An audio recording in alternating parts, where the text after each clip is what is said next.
I was bitten before I ever understood what terror truly meant, fangs tearing into my neck beneath flickering streetlights on my late walk home. The force threw me against brick, knocking breath from my lungs and stealing my scream in a single brutal moment.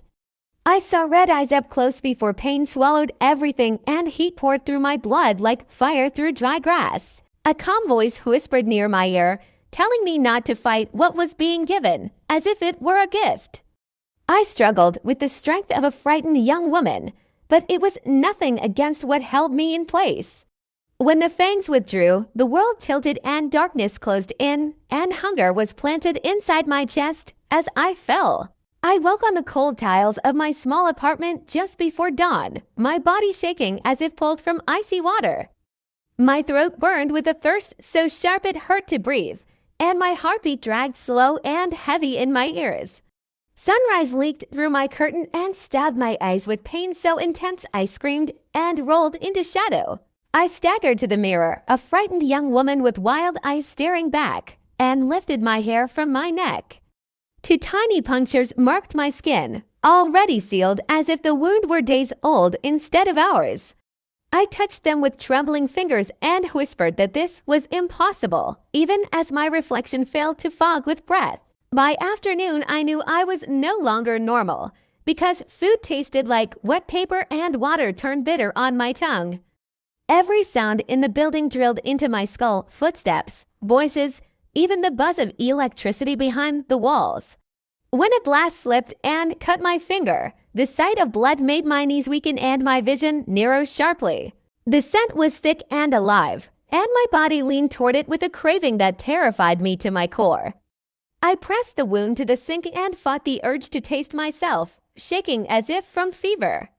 In that moment, I understood with sick clarity that the creature from the street had not tried to kill me. Fear drove me to the only person I trusted completely, my best friend Sola, who had known me since my university days. I told her something was wrong with me, leaving out the impossible details at first as my voice trembled. When I finally spoke of the bite and the hunger, her joking laughter faded into worried silence on the line. She told me to come over immediately, and I waited for sunset with my curtains closed and my nerves breaking. Stepping into the evening street felt like entering a battlefield, every human scent dragging cruel lines through my chest.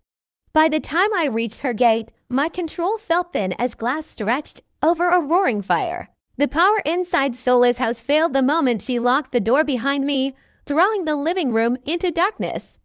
My hunger surged instantly, sharp and demanding, and my teeth ached with pressure I did not understand. From the far corner of the room, a presence unfolded from shadow with quiet confidence and terrible calm. I smelled cold night air and old blood before I saw a tall figure step forward without fear.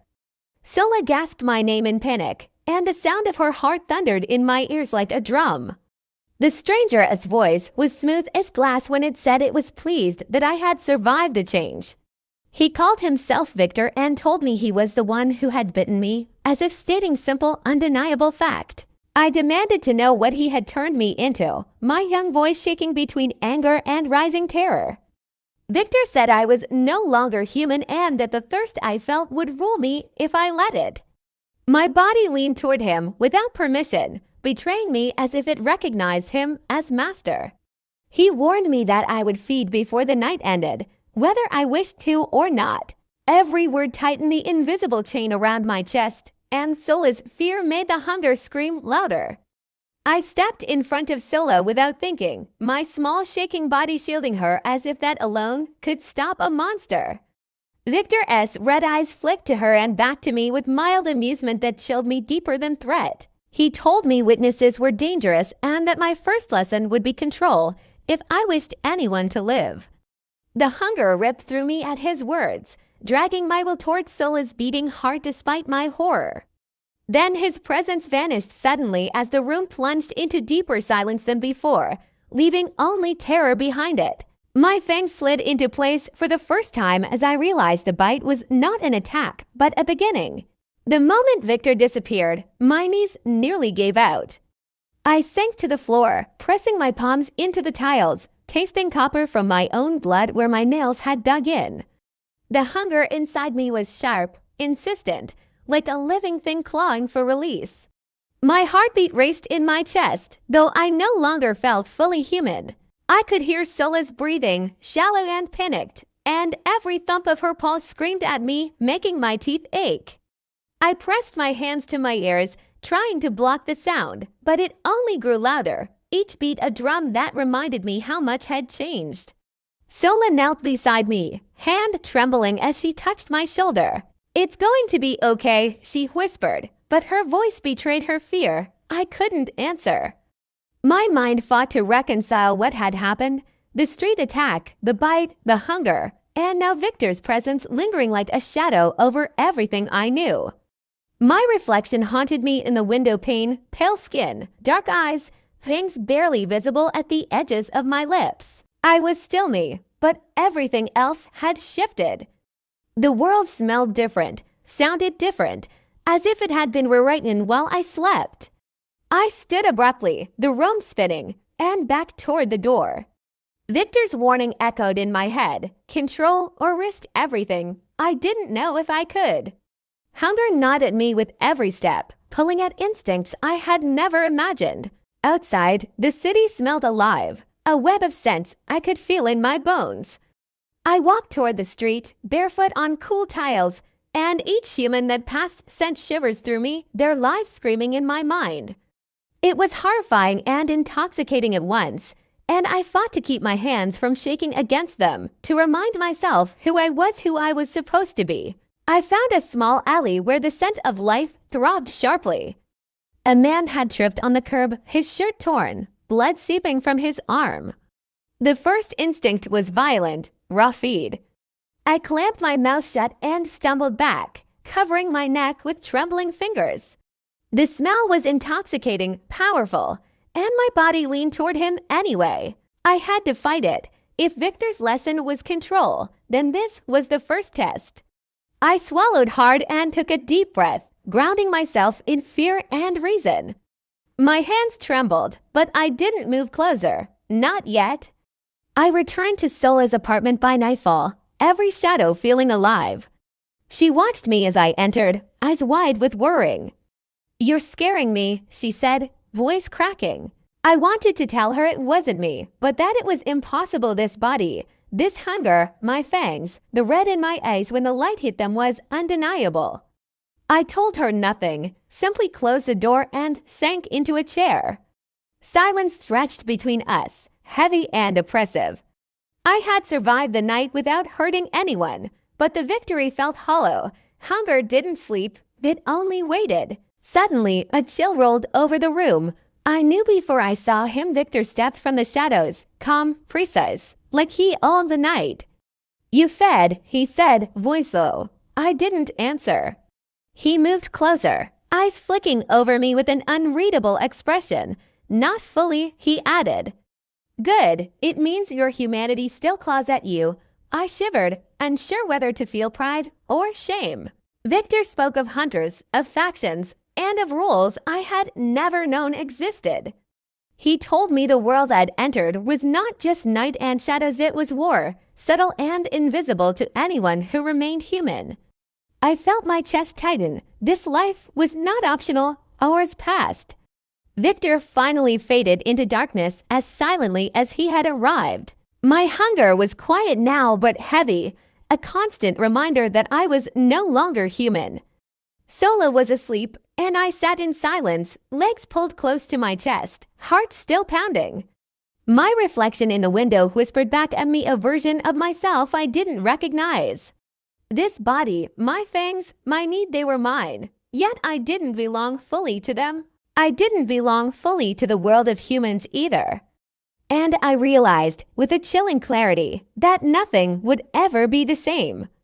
Before dawn, I stole into the quiet streets, senses alert to every sound, every heartbeat. Somewhere in the distance, a scream cut sharply through the night.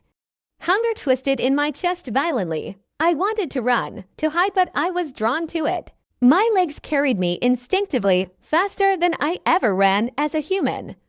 The scream repeated, closer this time. Fear and hunger merged into a single force. By the time I reached the alley, I saw movement till later shadow lunged. I barely raised my arms in time as Fangs sank into the neck of a figure I barely recognized. The last thing I saw before my world tilted again was red, warm, unstoppable. The scream had not ended when I reached the alley. It lingered in my ears and curled in my chest like smoke I could not push out. My senses, sharper than I had ever known, flared wildly at the smell of blood. Warm, fresh, metallic it pulled at me like gravity, dragging every trembling part of me forward.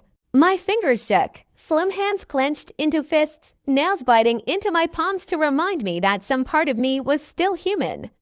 The hunger was louder than my fear, louder than every warning in my mind.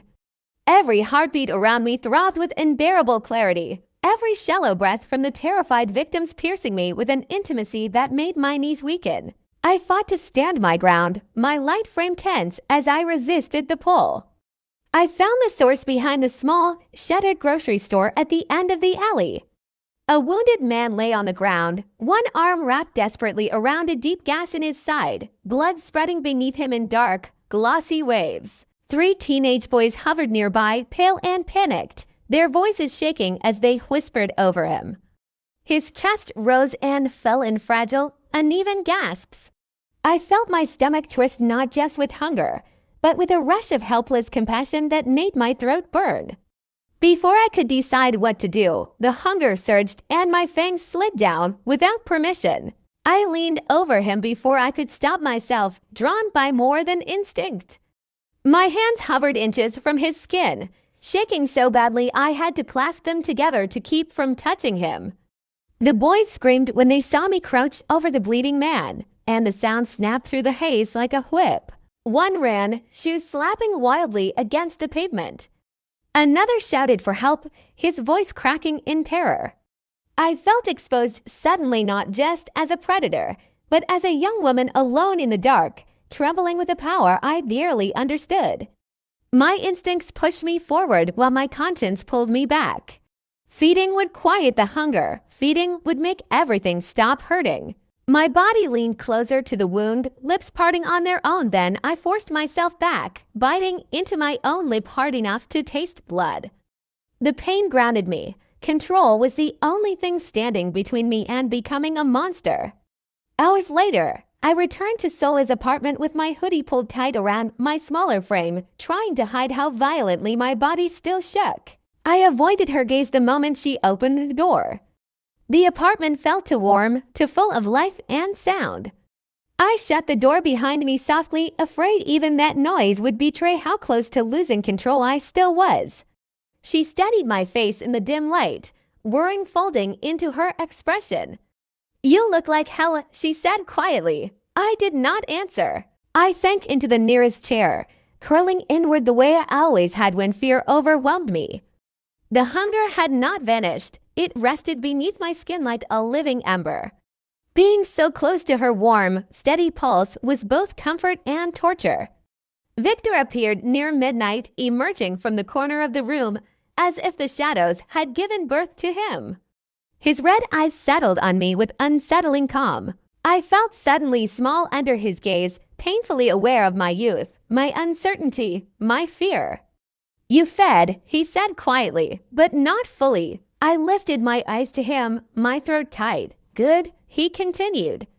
"It means you still resist what you are." He spoke of hunters, of hidden covens, of laws older than nations. He spoke of punishment and extinction for those who failed at control. Every word chipped away at the fragile sense of safety I clung to. I hugged my arms around myself as if that alone could protect me from the world he described. After he left, I paced the apartment in bare feet, unable to rest, my nerves buzzed beneath my skin. Every sound outside, the murmur of passing voices, the distant bark of a dog, the rumble of engines struck my senses like lightning. I realized I was no longer just afraid of the darkness. I was afraid of myself. Hunger was no longer an occasional craving. It was a constant presence, a quiet predator pacing inside me. I pressed my hands to my face, fingers trembling along my cheeks, trying to remember who I had been before blood ruled my thoughts. By the second night, the city pulled at me again with irresistible force. I moved through the streets cautiously, my steps light, body coiled with restless energy. I avoided crowds, avoided lights, avoided people. Every passing stranger felt like a temptation. Every animal was a test of will. The smell of blood drifted in faint whispers through the air, teasing my control. Then the scream tore through the distance. My body reacted instantly. I ran, hair whipping against my face, feet barely touching the ground as speed carried me faster than fear. The alley where I stopped was darker than the others, the air thick with danger. And then I saw him. Another vampire stood in the shadows, taller and broader than me, his presence pushing into the space like suffocating smoke. His eyes reflected the streetlight in cold, hungry glints. He looked at me the way a predator studies a weaker rival, not with curiosity, but with ownership. So he said softly, his gaze raking over my trembling form, "You survived your first nights." My heart slammed violently in my chest. The hunger inside me surged in response to his. I understood, in that terrible instant, that I was no longer merely chosen. I was being watched and hunted. The night air felt heavier than usual as I approached the outskirts of the city, pulled by the lingering scent of blood that had haunted me since the alley. My heartbeat raced unnaturally, faster than any human's, hammering in my chest like warning drums. Every muscle in my lean, young body coiled with tension, and the hunger thrummed beneath my skin, writhing like a caged creature demanding release I refused to give. Control had become everything, a fragile thread holding me together against the storm of instincts Victor had warned would never leave me. Shadows seemed to follow me, rustles of wind whispering danger I couldn't ignore. Soon, I saw the source, a dimly lit warehouse, abandoned yet alive with movement. My instincts screamed that something was inside. I crept forward, careful to keep my small, nimble feet silent against the cracked pavement. Every heartbeat around me echoed in my skull, and I forced myself to breathe deliberately, clinging to the thread of humanity I still had. A shadow shifted across the broken windows. My skin prickled with awareness. Part of me, a predator shaped by hunger, wanted to rush in, but another part, fragile and human, pulled me back, trembling as I weighed fear against instinct. Inside, the air was thick with iron and decay. Blood coated the floor, dripped from shelves, and traced a path through the dimly lit space. My stomach twisted, hunger no longer a craving but a primal demand clawing at me. I pressed my palms against the rough concrete wall to steady myself, forcing my mind to focus on Victor's lessons: control, patience, restraint. One misstep and I would become the monster I feared. Each step I took made the floor creak beneath me, and I froze, ears straining, every sense heightened beyond human limits. A figure emerged into the faint light. He was taller than I expected, black eyes glinting with cruel amusement, filling the space with a presence that seemed to press against my chest. Instinct screamed to flee, to fight, to feed, all at once. I fought the tremor that shook my frame, trying to project courage, even as terror radiated from the humans tied in the shadows behind him. Every heartbeat I could hear was a reminder of what I could no longer take without losing myself. My teeth slid down involuntarily, and I clenched my jaw, forcing them back as I tried to steady my trembling hands. "You survived the first nights," he said, smooth and menacing. Impressive for a fledgling, but survival alone won't save your friends. My chest tightened, hunger surging like wildfire beneath my ribs. I could not run not with lives at stake. I could not feed not while I clung to what remained of my humanity. I squared my shoulders, forcing my small frame to seem fearless, though my heart raced and breath caught. "Let them go," I demanded, voice shaking despite my effort to sound strong and steady. He laughed, low and dangerous, and the vibration of his amusement brushed against my skin like a cold wind. The fledgling speaks," he said, "so human still, yet you carry the blood of the old covenant. That makes you interesting." My stomach sank. This wasn't a random attack. He knew about me, about my rare bloodline, about the power Victor had warned me could make me dangerous. My mind raced, calculating, fearing, yet ready to act. My hands itched, my muscles coiled, and every part of me was poised to defend, to strike, to survive. Without warning, he lunged faster than my eyes could follow toward a human at the back of the room. I spun to the side, heart hammering, breath coming fast. The terror in the victim's eyes ignited my protective instincts, and the hunger inside me roared, demanding action. I forced myself to breathe, grounding every instinct with sheer willpower. This was a test, a trap, a challenge I had to survive. Victor had prepared me, but I realized preparation alone wasn't enough. I would need courage, instinct, and willpower stronger than I'd ever known. The vampire paused, watching me with a smile that sent chills through my spine. "Will you feed?" he asked softly, each word a dare. "Will you succumb to what you are?" My body trembled under the pull, hunger clawing at every nerve. I lifted my chin, pressed my lips together, and forced the desire down. "No," I said firmly, voice steady in the shadows. "I am not you." Silence held the room for a heartbeat, and then he laughed dark, slow, cruel, and stepped back into the shadows. "Very well," he whispered. "But this is far from over." The humans collapsed in relief as I gathered them close, heart pounding, aware that tonight the city was quiet, but every shadow seemed alive as I guided the humans out of the warehouse. My senses were on high alert, the lingering metallic tang of blood burning at my tongue like a cruel reminder of what I was becoming. Each heartbeat around me pulsed in my chest, tugging at my instincts, but I clung to control like a lifeline. The humans murmured thanks, their voices trembling, and I wanted to comfort them, to reach out with gentle hands, but even their closeness was dangerous.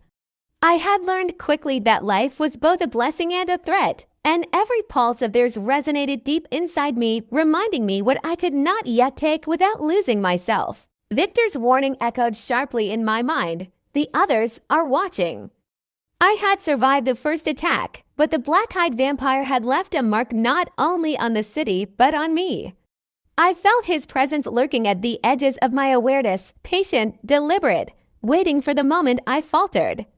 I had been running from shadows long before I realized some would follow me even when I thought I was alone. Hunger twisted my stomach as I thought of Tund and Sola friends who were blissfully unaware of how close danger had come. My chest tightened. I couldn't fail them. Not now, not ever. By the time I reached the abandoned bridge where I usually rested, the city was swathed in midnight blue, streetlights flickering faintly. I sank against the cold concrete, trying to calm my trembling hands. Hunger throbbed beneath my skin, teasing, demanding, a living force I refused to surrender to. Memories of the alley, the warehouse, and the black-eyed vampire's eyes flashed in my mind, sharpening the lesson Victor had drilled into me. Control is survival. Without it, I would become something I couldn't recognize. I hugged my knees close, trying to steady the quiver in my small frame, feeling the weight of responsibility pressing against my chest. Movement along the river caught my attention, faint, deliberate, unnerving. I tensed, stepping back, instinct screaming that this was no human. My heart slammed against my ribs as the figure approached. Tall, broad-shouldered, eyes like black liquid, he emerged from the shadows. I recognized him immediately. The black-eyed vampire had returned. Hunger surged violently, clawing at my gut, but I forced myself to step sideways, keeping the humans out of reach. His slow, deliberate smile was like ice sliding over my spine. "So the fledgling grows stronger," he said softly, almost admiring. "Leave them alone," I said, voice shaking yet firm. My hands twitched, fingers flexing as Fangs brushed the edges of my lips. I felt the pull of the blood he had left behind, the city tainted with his mark, tugging at me. He laughed, the sound crawling into my chest like freezing water. "And risk losing your control. That would be unfortunate," he replied. Every instinct screamed to flee, to strike, to feed, to surrender. But I stayed, focusing on the calm I had learned to cultivate. Survival was more than physical. It was mental. Hunger could be resisted if my will was stronger. Suddenly, he lunged faster than my eyes could track. I twisted instinctively, heart hammering, muscles coiled, as he crashed into the concrete where I had been moments before. The impact cracked the bridge beneath him. Breath caught in my throat, and hunger flared violently, threatening to undo everything I had fought to control. I almost gave in, almost attacked, almost let the hunger consume me, but I didn't. I grounded myself in the rhythm of my breath, the pulse in my veins, the lessons Victor had forced into me. The moment I gave in would be the moment I became prey, and I refused. The vampire paused, eyes narrowing with curious amusement. Then, without a word, he withdrew into the shadows, leaving only the faintest chill behind him. I sank to the ground, trembling, chest heaving, still tasting the iron tang in the air. The humans were safe for now, but the threat lingered. Hunger simmered beneath my skin, and the black-eyed vampire's presence hovered like smoke at the edges of my mind. I knew with a piercing clarity that the real trial was only beginning. The city had eyes, the shadows had ears, and I had to learn to fight not just for myself, but for everyone I loved. I returned to Sola's apartment as dawn streaked the sky, exhausted, shaking, yet alive. Victor's lessons echoed in my mind: control, patience, strategy. I would not fail, not again. And the black-eyed vampire's gaze felt upon me even now. I knew I would survive. No matter the hunger, no matter the fear, I would endure. I would protect those I cared about, even if it meant facing monsters far beyond human comprehension. And deep inside, I promised myself I would be ready for the next encounter, whatever it brought. The night was thick and heavy when I finally reached the warehouse where Tund was being held. Victor's instructions had been precise. This was the lair of the black-eyed vampire, the one who had tested me since the night I had been bitten. My heartbeat thrummed in my chest, faster than any human's, each pulse a drum echoing the hunger still simmering beneath my skin. I adjusted my stance, shoulders tight, hands flexed, ready to fight, to defend, to survive. The humans I had saved earlier were safe, but Tund. He was counting on me, and failure was not an option. The dark energy in the air pressed against me, thick and suffocating, and the scent of blood was so potent it clawed at my senses. I forced myself to focus. Inside, the warehouse was a nightmare, frozen in time chains hanging from the ceiling, broken furniture scattered across the floor, and the stench of old, congealed blood thick in the air. Tund was strapped to a chair in the center, pale but alive, his eyes wide with fear. My stomach twisted as hunger surged at the sight of him, the smell of his fear mingling with the stale air in a tantalizing, torturous mix. The black-eyed vampire stood nearby, arms crossed, eyes gleaming with cruel satisfaction. "Right on time," he said smoothly, venom dripping from every word. "I wondered how long it would take for you to arrive." I swallowed hard, grounding myself, forcing the instincts clawing at me back into submission. Feeding now was not an option. Not ever. I stepped forward, small frame tense, hands shaking slightly despite my efforts. "Let him go," I demanded, voice quivering, though I tried to make it firm. The vampire laughed, the sound bouncing off the concrete walls, echoing in my ears like nails on metal. He took a slow step toward me. "Join us," he said, voice smooth, predatory. "Serve the old blood, and your friend walks free. Refuse, and he dies." My fangs descended involuntarily, teeth grinding together as the hunger surged, pulling me toward him, toward what I could no longer resist if I let go.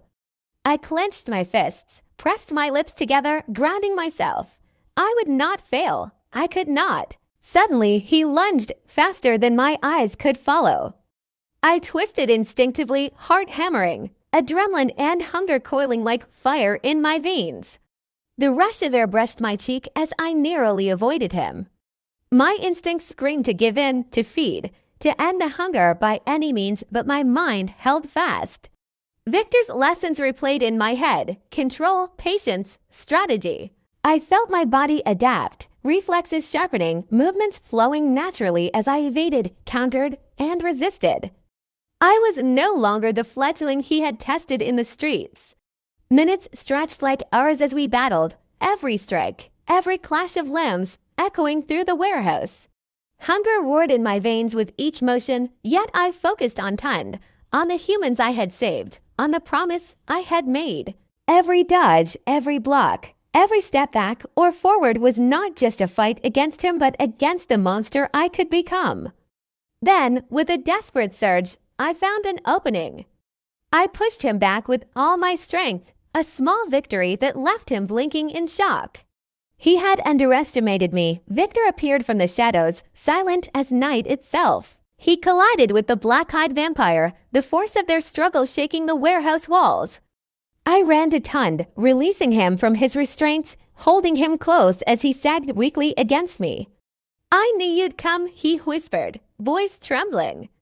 I pressed my fingers against his arms, murmuring that he had to stay still, that I was here. Behind us, the battle raged, but for the first time, I felt a sense of clarity, a purpose forged from instinct, training, and sheer will. The black-eyed vampire screamed a sound of fury and disbelief before Victor delivered a final, crushing blow. Silence fell, heavy and complete. The first rays of sunlight filtered through the cracked windows as I carried Tund away from the warehouse, exhausted but alive. Victor vanished into the shadows, leaving us to recover in peace. I had survived. I had controlled my hunger. I had protected those I loved. Tund recovered under safe care, blissfully unaware of the full truth, and life began to return to a fragile normal. But I remained vigilant, acutely aware that my transformation was permanent, that hunger would always be a shadow at my side. I had become something else, something powerful, yet still human enough to protect the people I cared about. And if you want to follow my journey in the dark, subscribe for more stories you never know what waits in the shadows.